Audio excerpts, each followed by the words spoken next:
we have here is the new Honda Brio, the facelifted Brio to be specific. So I apologize for the sound because maulan sa labas. Kaya we're also here now inside the garage of Honda Cars Philippines. But that won't stop us from exploring the new Honda Brio. So as you're gonna see, it's a facelift lang naman. So it's not a major change. So you're seeing here the 1.5 RS on my right and you're seeing the 1.5V on my left, this color red vehicle. What's common on both cars that they all get an external facelift.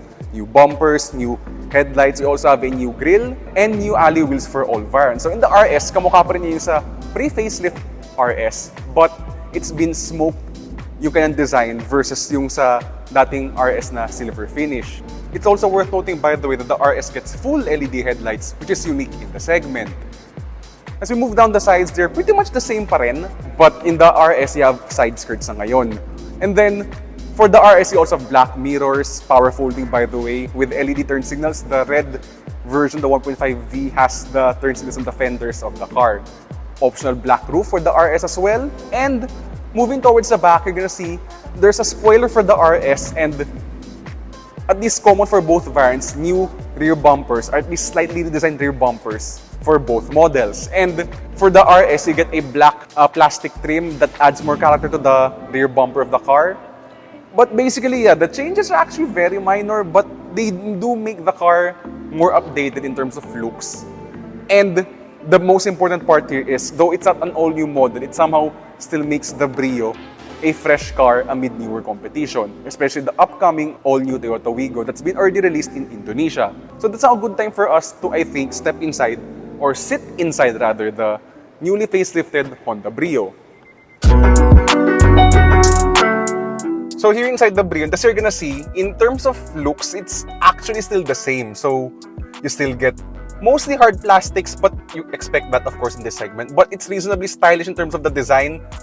In terms of the materials used, the previous RS had a sort of brushed finish sa kanang dash, but now it's much more simpler with gloss black and orange trims surrounding the various parts of the dashboard.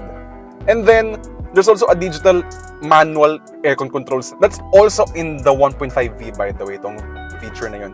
And then you have a new Kenwood Touchscreen infotainment system with Apple CarPlay now and Android Auto, kasi dati sa pre-facelift Brio, wala tayong smartphone mirroring features. So yeah, you also have orange stitching or orange accenting rather sa seats here in the RS.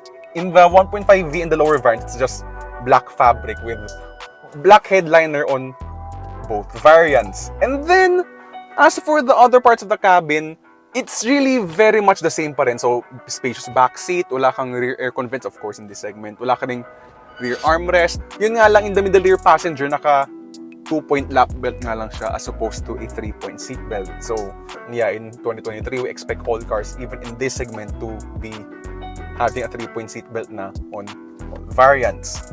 That's about it actually sa changes. It's very minor here inside. Now, going to the engine, what we get is a 1.2-liter 4-cylinder i-VTEC gasoline engine, the same as before.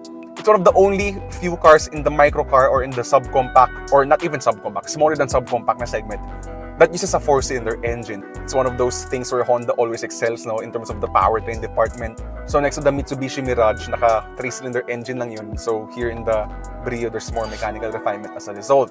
I think that's a good time for us to take this car on a drive. Nga lang maulan, so yeah, as you've seen in the beginning of the video, lumakas lalo yung ulan. And therefore, we cut short our first drive session. Anyway, here are the prices of the brand new Honda Brio.